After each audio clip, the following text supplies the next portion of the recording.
Hey everyone, it's technology expert Burton Kelso here with another tech tip to help you get the most out of the technology in your life.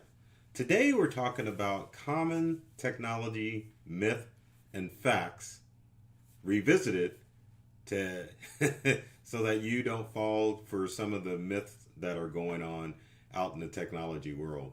About a year ago I covered this topic and talked about myths and facts when it comes to technology. So I want to revisit that again to kind of help make you stay on top of what's going on as far as the myths and facts when it comes to technology.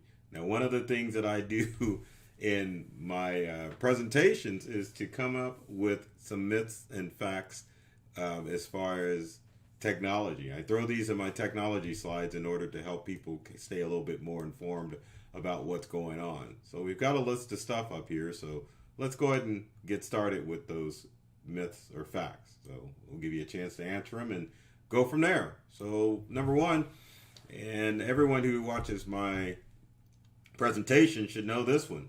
More than 99% of cyber attacks rely on human interaction. Is that a myth or is that a fact? Well, that is actually a fact. It is true that 99% of cyber attacks rely on humans clicking or interacting with phishing emails and websites and even voluntarily giving out their personal information. So it should be noted that most of the companies or individuals that you read about that have been hacked, chances are they are probably the ones responsible for them falling for a scam. People have the misconception that cyber criminals can get into your devices. Well, it's true that cyber criminals are actively trying to access your devices. What is true as far as most of your tech devices, they all of them, smartphones, tablets, have the protection built in. Windows and Mac computers have firewalls and antivirus software. Your smartphone operating system is really not designed to be quote unquote hacked into unless you give someone permission to remotely access your smartphone or even your computer. So the best method as far as keeping yourself safe from all the cyber threats out there is to make sure that you practice smart surfing habits and practice good habits when checking email or responding to text messages or even voice calls. It's epidemic as far as the cybercrime is going on out there. But the challenge is that you need to make sure that you have the methods to keep yourself safe so that you don't fall victim to a cybercrime. Because again, usually if you fall for a cyber threat, it's you're the one that caused it to happen. Educate yourself to make sure that you know how to avoid most of the threats out there. So our second myth or fact, I love this slide. Let's go with it. So as far as your smartphone is concerned, frequently charging your battery degrades your battery performance. Is that a myth or is that a fact? Well, many of you would be surprised to know that that is actually a myth. Your battery in your smartphone or even in your laptop computers is destined to die. That means that your battery only has a limited life. So it doesn't matter how many times you charge your battery, it's not going to shorten the life of the battery. Most batteries that are in smartphones and tablets and in laptop computers, and I guess I said tablets already, but in most portable devices, usually have a life of about 2 to 4 years, depending on the battery. Now, things that will degrade the battery is if you leave it in extreme temperatures. So if you frequently leave your smart device and laptop in extreme cold or heat, it definitely will degrade the battery. But for the most part, if you keep it in regular temperatures, your battery is going to just live its normal life. And just understand, and in most laptops and smart devices, there's going to come a time when you need to replace that battery. So it means when it's dying, it doesn't mean that you charged it too much. It just means that it's going through its regular life cycle, and at some point you're going to have to replace it. So our next myth or fact is Wi-Fi. You should avoid connecting to Wi-Fi networks when accessing sensitive information. Is that a myth or is that a fact? What's actually a fact? Because the problem with public Wi-Fi networks is that you never know how that public network is set up.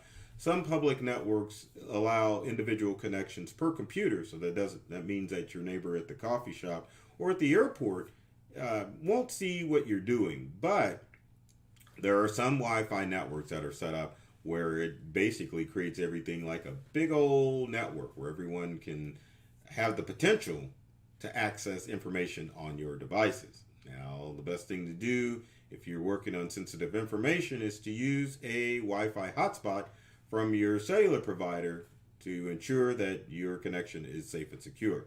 The reason why Wi-Fi hotspots are safe and secure is it's because there's a two-way connection, which is direct from your smartphone to your cellular provider. So a cyber criminal would have to hack into your cellular provider's network, which is virtually impossible, to access and see the information that's going back and forth. If you're sending the sensitive information back and forth, a Wi-Fi hotspot is probably the best method to use. As far as I don't want to pay for a Wi-Fi hotspot, you're going to have to pay for something, but there's no free rides. But one of the things that you can do is to utilize the services of a VPN or virtual private network so that all of that sensitive data that you're transmitting back and forth between your computer or your smart device is safe and secure and out of the hands of the prying eyes. The reason being is the way a VPN works is that it creates a tunnel that allows or that shields your information when it goes to the source and back from the source, so that way criminals can't see what you're accessing. So remember that when you decide to go to that coffee shop and use Wi-Fi. If you're just surfing the web and jacking around, that's okay. You can use the Wi-Fi hotspot you're working on, or the Wi-Fi, the wireless connection at the coffee shop. If you're doing more sensitive information, Wi-Fi hotspot or VPN.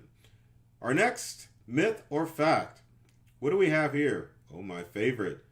Macintosh computers are better than Windows computers. Is that a myth or is that a fact? I hate to break it to you, folks. That's a myth.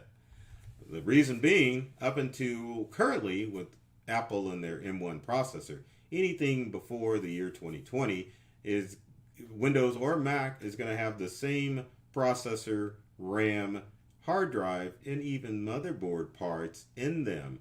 That's right, most of your parts for your Macintosh computers up until recently and your Windows computers usually come from the same factories overseas.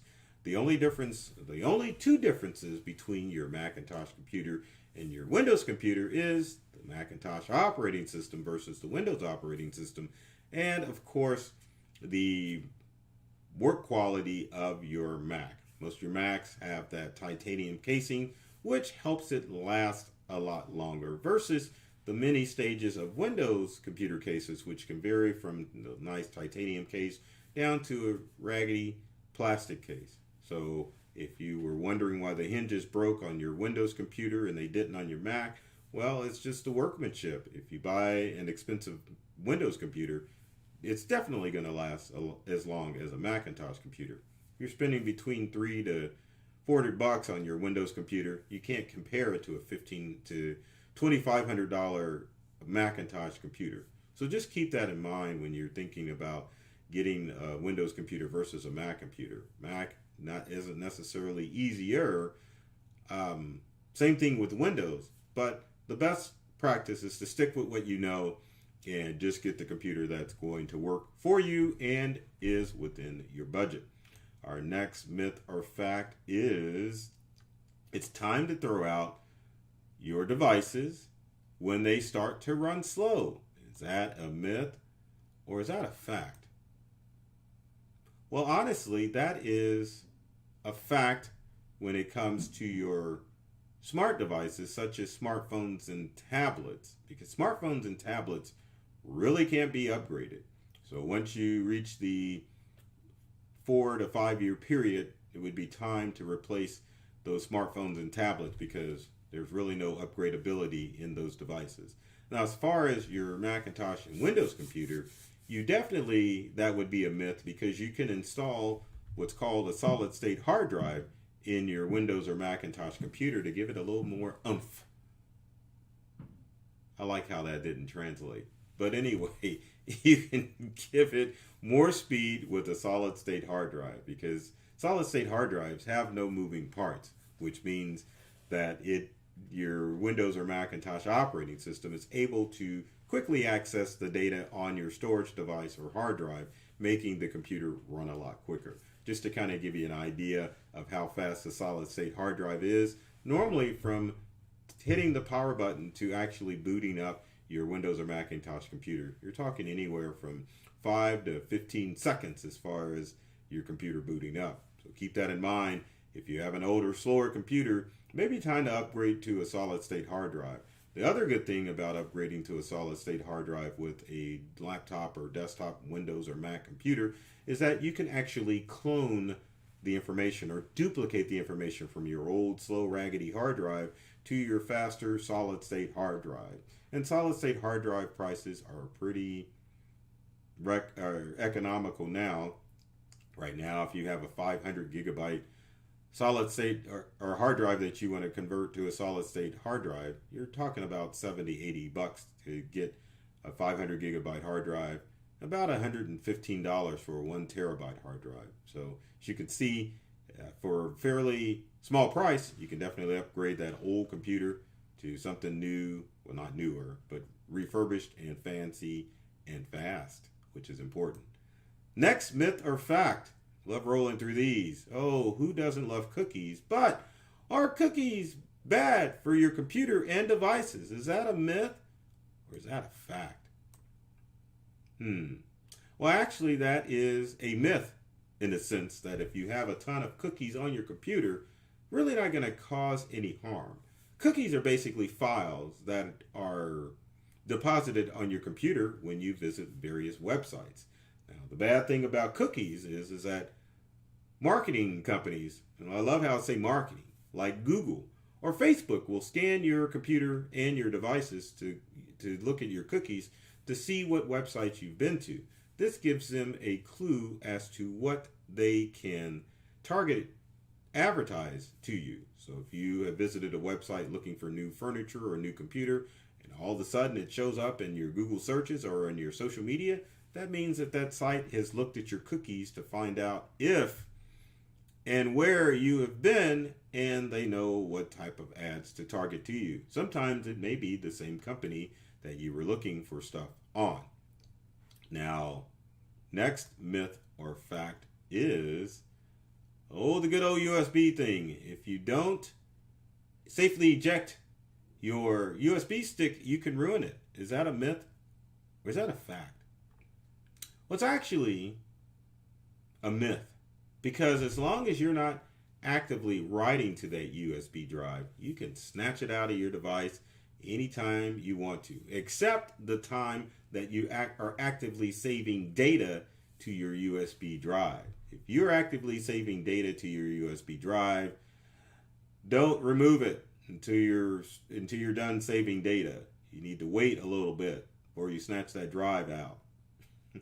The other thing that you should know about USB drives is that you definitely don't want to use them as long-term storage. USB drives should be only used for short-term storage if you're moving information from one computer or device to another. Make sure that you leave the original on your device. I've run into it many times as being field tech at Integral, where customers solely have their information stored to their USB sticks rather than having a copy on their USB sticks. You need to know that USB sticks, it is virtually impossible to retrieve your information if you mess up your USB stick or if it dies on you. So make sure that you only use it for temporary storage to move stuff, never to back up your information. Our next myth or fact is, oh my goodness, no one can track you when you're using incognito mode when surfing the web. Is that a myth or a fact? I hate to tell you, that's a myth, folks. Incognito mode is the act in your browser that allows it to, believe it or not save cookies to your computer. So when you surf the web in incognito mode, what happens is you visit a website Cookies aren't downloaded onto your device. Therefore, marketing companies can't see where you've been on the internet. So it helps cut down on ads, but it definitely does not keep you invisible on the internet. Only a VPN can do that, and we talked about that earlier. Next myth or fact. Oh my goodness. You need to use antivirus software for your smartphones. Is that a myth or is that a fact? That is a myth. Smartphones, as far as the operating system is concerned, it's very hard to infect those devices with viruses. They're designed that way on purposes. The only way that you could potentially infect your smartphone with a virus is if you download a goofy app from the App Store. That's right. So watch out what apps you download from the App Store or the Google Play Store. These apps can be malicious and can cause problems with your smartphone. So be aware of what you download and check the reviews to make sure that you aren't going to download some pesky app that's going to infect your devices. Another myth or fact, phishing. Phishing is the most common way to become a victim of a cybercrime. Is that a myth or is that a fact?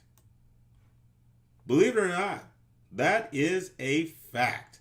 Phishing is the most common way that that cyber criminals can get access to your stuff. It can come in the form of an email phishing, asking you to click a link and give out your information. A phishing call where someone calls you on the phone and says, hey, we need some important information. Or an SMS text scam where someone will text you asking for personal information and you text it back. So be aware of phishing schemes because most cyber threats come in the form of a phishing scheme, and you definitely want to make sure that you stay safe. And our last myth or fact, because I've been prattling on forever about these, is your smart home devices are listening to you. Is that a myth or is that a fact? That's actually a fact. Your Google Home and your Amazon Alexa devices are constantly listening to your conversations. The real reason is to make sure that they're ready to respond when you say the call word. And I can't say one because I got an Amazon Alexa device right there. So make sure if you're talking about anything sensitive around your smart devices that you either mute them by hitting the mute button on top or on the side, or just simply unplug it for the time that you're having a sensitive conversation.